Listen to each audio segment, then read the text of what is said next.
विवेक से भी बढ़कर श्रद्धा विश्वास है। विवेक में दो विभाग हैं, सत और असत, उसे विवेक कहते हैं। पर विश्वास में दो विभाग नहीं है, विश्वास में एक ही है, मेरे प्रभु हैं। विवेक लगाने की जरूरत नहीं। विवेक वहीं लगाया जाता है जहां हमें जानना होता है, पर मान के जानना सहज है।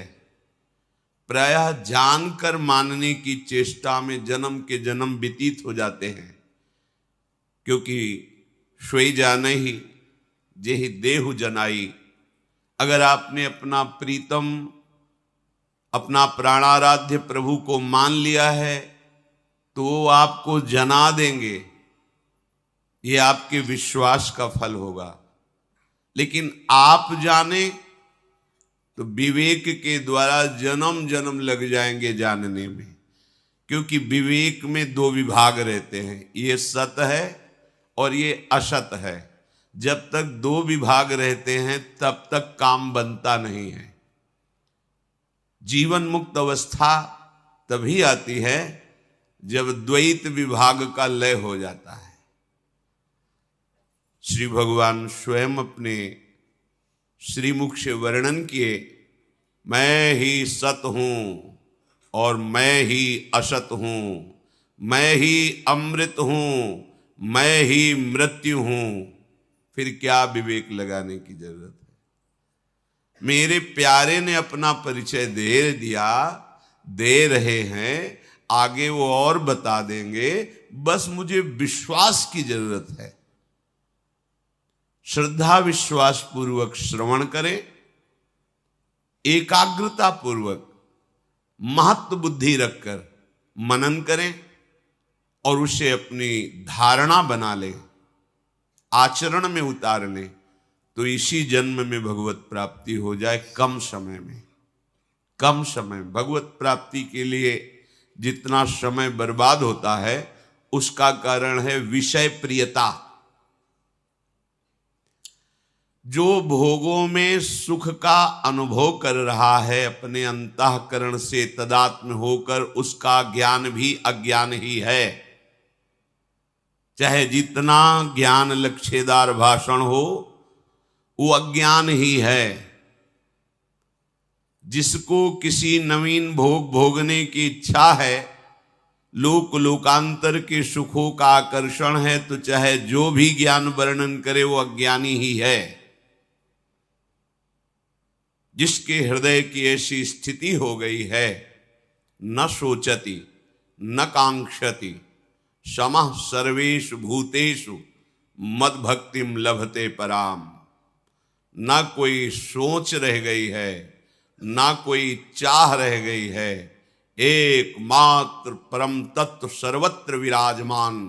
बस ये भक्ति का परम लाभ उसे प्राप्त हुआ। इसे ही पराभक्ति कहते हैं। जब तक हमारे हृदय में भोगों के प्रति आकर्षण है, तब तक अहंकार है। अहंकार है तब तक काम कुछ भी नहीं बना अध्यात्म का। इसीलिए बहुत दैन्य होकर भगवत परायण उपासक जन निरंतर अपने आप को प्रतिपल समर्पित किए हुए भी समर्पित करते रहते हैं। प्रतिपल समर्पित हुए भी समर्पित करते रहते हैं। तब उनके हृदय में बोध होता है सब कुछ श्री भगवान हैं। ये अंतिम बात है, ये अध्यात्म की पूर्णता की बात है। यहां से प्रेम मार्ग प्रारंभ होता है। ये शांत भाव है। अब द्वंद्वों से वो पराभव को प्राप्त नहीं होगा। जो द्वंद्वों से पराजित नहीं होता वो हृदय भगवत प्रेम रस का पात्र बन जाता है। जो द्वंद्वों से मुक्त हो गया है वो जीवन मुक्त परमहंस भगवत प्रेम में जाना चाहे तो उसके लिए मार्ग खुला है। अगर मोक्ष पदवी स्वीकार करना चाहे तो जीते जी वो मुक्त हो गया। ये भगवत मार्ग है, ये अध्यात्म मार्ग है। ये अंतिम अध्यात्म की ऊंचाई है। ना कोई जड़ है, ना कोई चैतन्य है, ना कुछ सद ना असद, एक ही परब्रह्म परमात्म तत्व। हम राम बोले, हरि बोले, कृष्ण बोले, जो भी नाम बोले, वो एक ही परम तत्व है।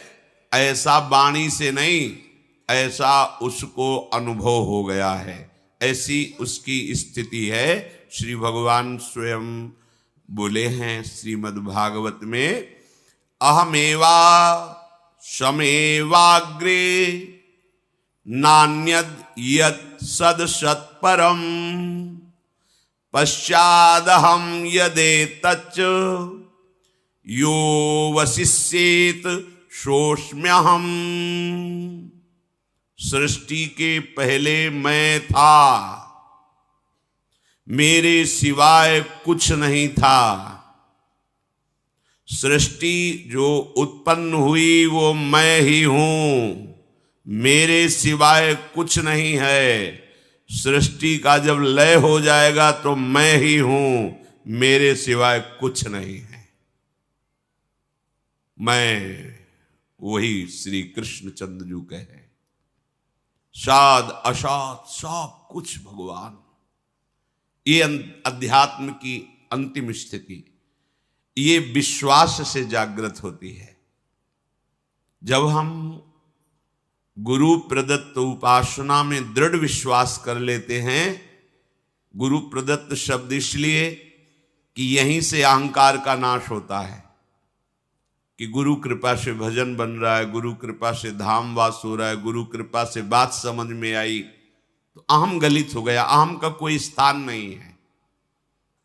और जब तक गुरु कृपा का आश्रय नहीं होता तो इसी अहंकार का आश्रय होता है। हमारा गुरु अहंकार होता है, मैंने ये किया अब मैं ऐसा कर लूंगा, मैं ऐसा।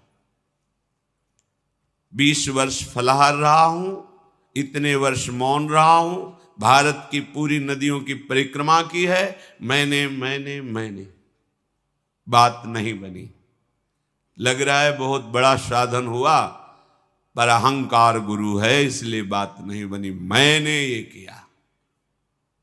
और जब गुरु चरणों का आश्रय ले लिया जाता है तो मैं गुरु चरणों में समर्पित होने के बाद बस एक बात जागृत हो जाती, कृपा।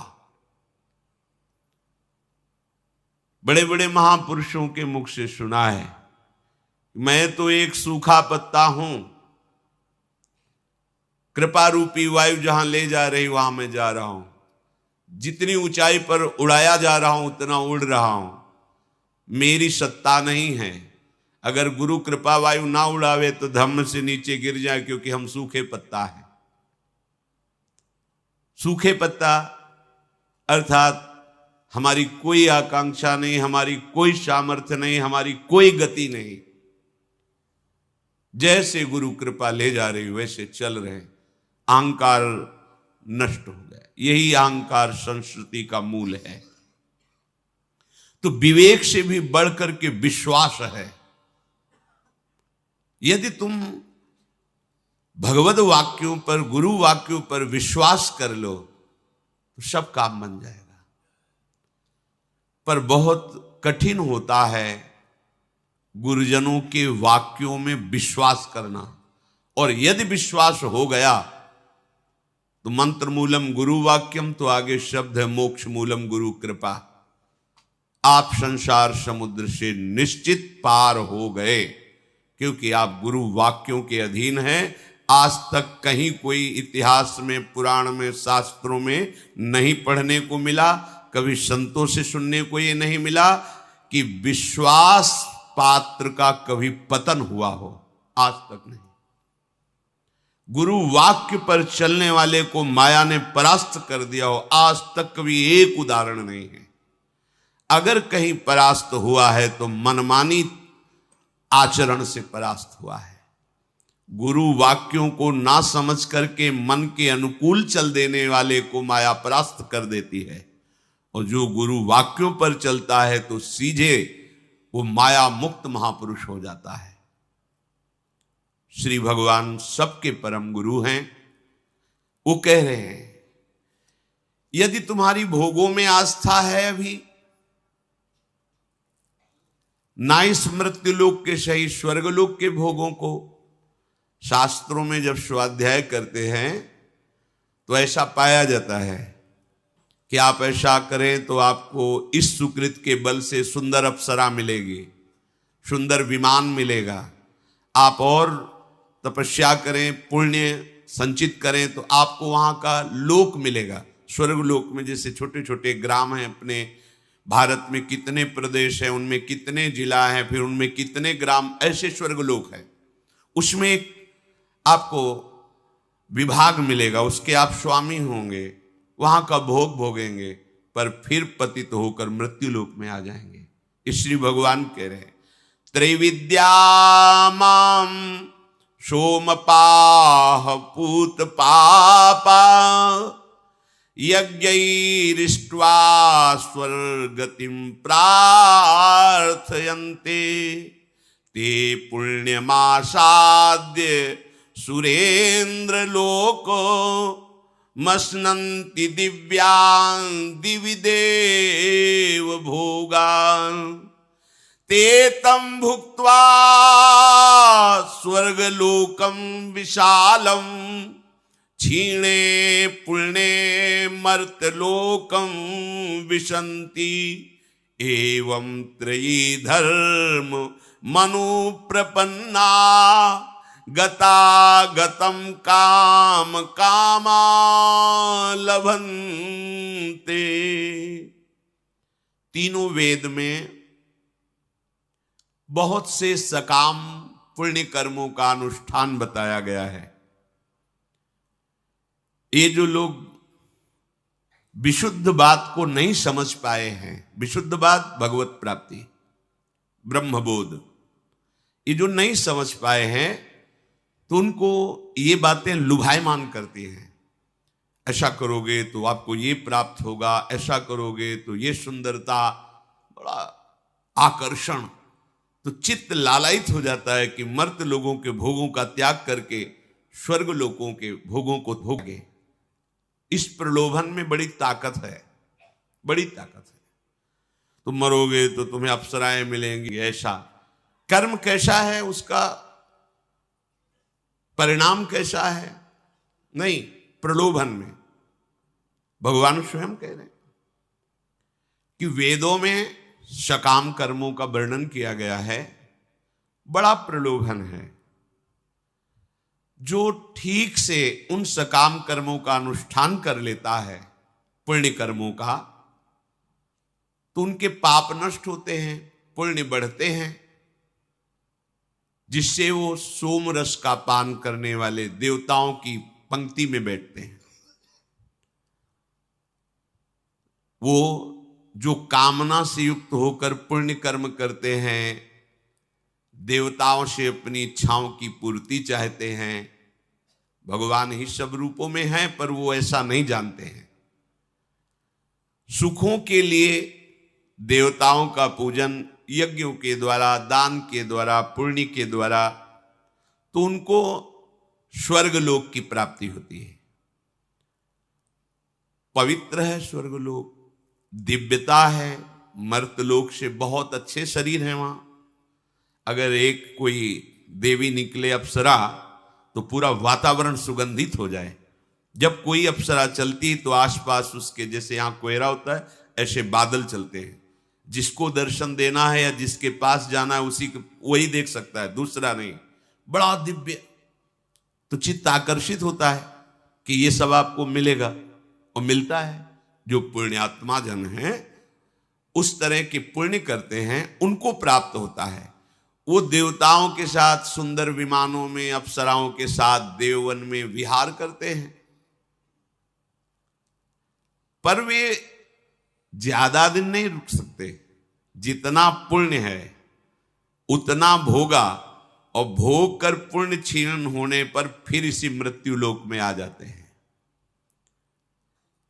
इसलिए तीनों वेदों में जो सकाम कर्म कहे गए हैं, जो पुण्य कर्म कहे गए हैं, जो धर्म कहे गए हैं, वो भोगों की तो प्राप्ति कर सकते हैं पर आवागमन चक्र से नहीं छूट सकते। तो फायदा क्या हुआ? एक थोड़ा लंबी नींद, उसमें थोड़ा अच्छा स्वप्न, पर जगे तो फिर वही पुण्य छीड़े मृत्यु लू के काम नहीं बना। इसलिए सावधान रहे। हमारे अंदर ये जो भोगों की कामना है स्वाप्निक है, पर है बहुत आकर्षण, बड़े बड़ों को लुभायमान कर लेता है, लेकिन छोटों को लुभायमान नहीं करता। इसीलिए त्रणादपि सुनीचेन, बड़े मत बनो। बड़ों बड़ों को लुभायमान कर लेता है। बोले तुम क्या चीज हो? बड़े बड़ों को तो कर लेता है, लेकिन जो तरंते नीच अपनपो का है, सेवक जी कहते हैं कि तुम बड़े मत बनना, छोटे बनना। जब तुम छोटे बनोगे तो तुम्हें देखने ही नहीं दिया जाएगा जिनसे लुभायमान हो जाता है। भगवान ऐसे ढक लेंगे, मेरे को देख, ये मेरी माया है, इसको मत देख। वो बचा लेते हैं। अगर देखने की भी चेष्टा करोगे तो तुम्हें दंड दे देंगे, भयभीत कर देंगे, उधर जाओगे ही नहीं। भक्ति बहुत सुरक्षित मार्ग है, बड़ा महिम मार्ग है। जितने वैभव, जितनी सिद्धियां, जितने लोकांतर के सुख, वो आपको ब्याज में मिलेंगे। मूल में तो श्री भगवान मिलेंगे, भगवान तो मिलेंगे ही।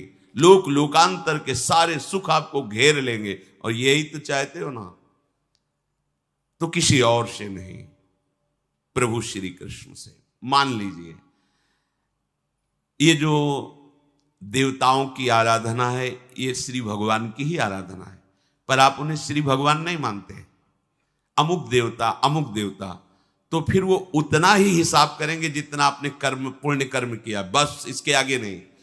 और यहां कृपा सिंधु भगवान का दरबार ऐसा है, लाडली जू का दरबार ऐसा है कि राई के सम भजन को मानत मेरु समान।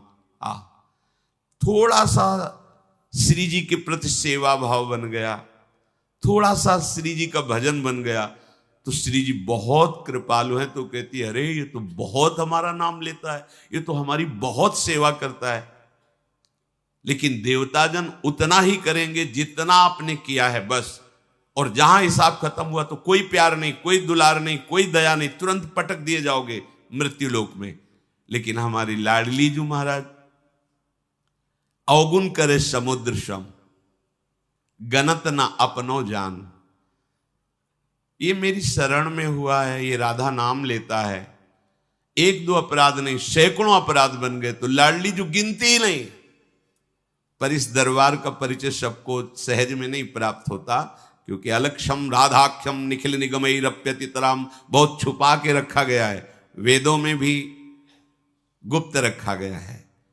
क्योंकि ये एक बार हृदय से लाडली जू का जो शरण होकर पुकारा राधा राधा, ये सब हिसाब किताब खत्म। ना उसका यमराज हिसाब करेंगे, ना भगवत विधान हिसाब करेगा। अब हमारी लाडली जू की करुणा हिसाब करेगी, बस हमारी विजय हो गई। नागरी दासी जन्म जितायो, बलिहारी बलिहारी, हमारी सब ही बात सुधारी। सच्ची कहते हैं हृदय की बात। लाडली जू के चरणों का आश्रय का मतलब है बात बन गई। बिल्कुल आप मान लीजिए, शब्द नहीं हमारे पास कि हम आपको वो जो है हृदय में हो रहा है वो हम आपको बता सकें। साधना भी गुरु कृपा से हुई है, शास्त्रों का स्वाध्याय भी हुआ है। तो ऐसा नहीं कि बस वो अंधविश्वास में हम बोल रहे हो, ऐसा नहीं।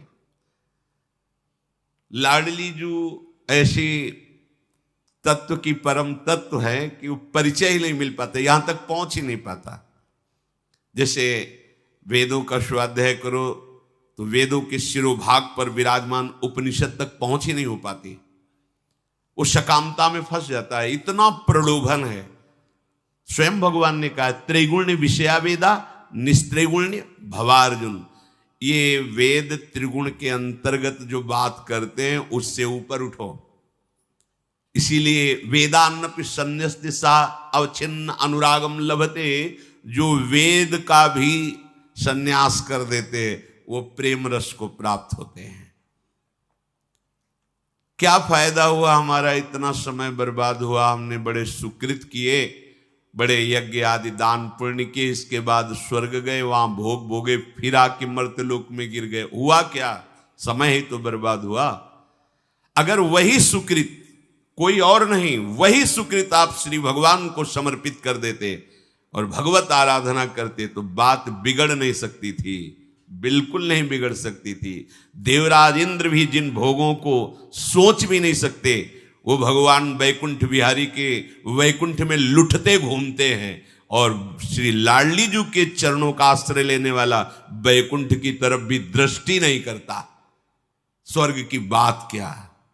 वृंदावन की रजरानी का सेवन करने वाला, वृंदावन की किशोरी लाडली जी के चरणों का आश्रय लेने वाला, रज की तुल वैकुंठ नहीं और लोक की माई। ये दरबार का परिचय तो केवल महाराज श्री कृष्णचंद्र जी बरस गए, लाल रंगीलो गाइए ताते प्रीति रंगीली पाइए। तो रंगीली जू श्री महारानी जी के चरणों का आश्रय मिल गया।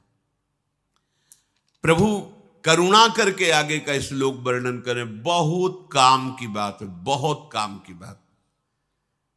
भगवान है ना, सब वर्णन कर रहे हैं। अब ये अपनी बात वर्णन कर रहे हैं कि देख लो, चाहे जितना आप कर लो, लोक लोकांत, और अच्छे तपस्वी है तो तपलोक है, और ऊपर बड़े महरलोक, जनलोक, ब्रह्मलोक, लेकिन ये अच्छे अच्छे स्वप्न हैं, सत्य वस्तु नहीं। कहा जरूर गया है सत्य लोक, लेकिन वो सत्य नहीं है। वो भी महाप्रलय में परिवर्तन होकर के नाश को प्राप्त होता है। ब्रह्मा जी भी अपना लय करके भगवान में स्थित हो जाते हैं। लेकिन श्रीधाम वृंदावन, यहां महाप्रलय की पवन का भी प्रवेश नहीं है। जो चिदानंद लाडली जी का निज महल है, यही है। जैसे सामने पांच भौतिक शरीर में एक पुरुष दिखाई दे रहा है, लेकिन वहीं एक सहचरी विराजमान आपको दिखाई दे रहा है? नहीं, चश्मा बनवाओ, ठीक से दिखाई देगा। भगवत ऋषि जी कह रहे हैं, चश्मा नित्य बिहार को दियो बिहारिन मुंह। ये लाडली जो देती चश्मा, यहां चश्मा वाले नहीं बनाते चश्मा, ये लाडली जो देती है। चश्मा नित्य बिहार को दियो बिहारिन मुंह। अब दृष्टि खुली, अब ये नहीं दिखाई देगा पांच भौतिक से, सीधे स्वरूप दर्शन होगा। ओ ऐसे ही ये जो वृंदावन देख, जैसे आप पांच भौतिक देह देख रहे हैं, इसमें क्या स्वरूप है आप नहीं देख पा रहे, ऐसे ही आप वृंदावन देख रहे हैं। दिव्य वृंदावन क्या है आप नहीं देख पा रहे, इसी में है। जैसे यही मानो जो सेचरी भावापन्न महापुरुष भाव को प्राप्त हो गए हैं, तो वो शरीर पांच भौतिक है, पुरुष का है, स्त्री का है, जो भी, लेकिन उनका स्वरूप जो है, लाडली जू के प्रतिबिंब स्वरूप सब सहचरियां हैं। जैसे दर्पण में दिखाओ तो एक ये लाडली, एक ये लाडली, ठीक वैसे ही जैसी लाडली जो ऐसी लाडली सहचरियां हैं। करोड़ों लक्ष्मियों को मूर्छित कर दें, इतनी सुंदर है, पर वो हम देख थोड़ी पाएंगे। उसके लिए हमारे हरिवंश नेत्र होने चाहिए। नित्य विहार के देखने के लिए नित्य विहारिन जी की कृपा दृष्टि से वो नेत्र खुलते, वो नेत्र प्राप्त होते। ऐसे ही ये वृंदावन, ये ब्रह्मा के द्वारा रचित नहीं है, ये भगवान शेष जी के फण में विराजमान भूमंडल पर नहीं है, ये सूर्य चंद्रमा के द्वारा प्रकाशित नहीं है, पर आप जो देख रहे हैं वो अभी त्रिगुण माया के रचे हुए नेत्रों से देख रहे हैं। तो आपको त्रिगुण माया की रचना दिखाई दे रही है। जिस दिन लाडली जो कृपा करके नेत्र दे देंगी, तो यही दिव्य वृंदावन धाम जहां आप बैठे हैं। ये श्लोक हर भक्त का जीवन है, जो आगे भगवान कह रहे हैं। अगर ये नहीं तो अभी भक्ति रंग नहीं लाई। भगवान बहुत इसमें एकदम बेपरवाह कर देने वाली बात है। श्री भगवान कह रहे, अनन्याश्चिन्तयन्तो मां ये जनाः पर्युपासते तेषां नित्याभियुक्तानां योगक्षेमं वहाम्यहम्। हर वैरागी का जीवन, हर अनुरागी का जीवन ये श्लोक होता है।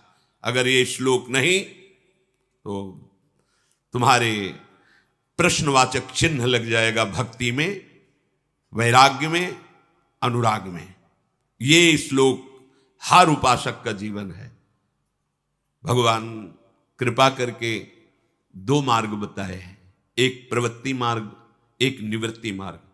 निवृत्ति मार्ग उपासक का केवल पोषण हरि गुरु से होना चाहिए, केवल हरि गुरु से, बस केवल केवल अनन्यश्चिन्तयन्तो माम, बस तुम्हारा एक कर्तव्य है, एकमात्र श्री भगवान के भरोसे होकर महलों में रखे चाहे झोपड़ी में वास दें, भूखे रखे चाहे जैसे रखे, उनके ऊपर पूरा का पूरा भार एकमात्र, दूसरा कोई सहयोग नहीं।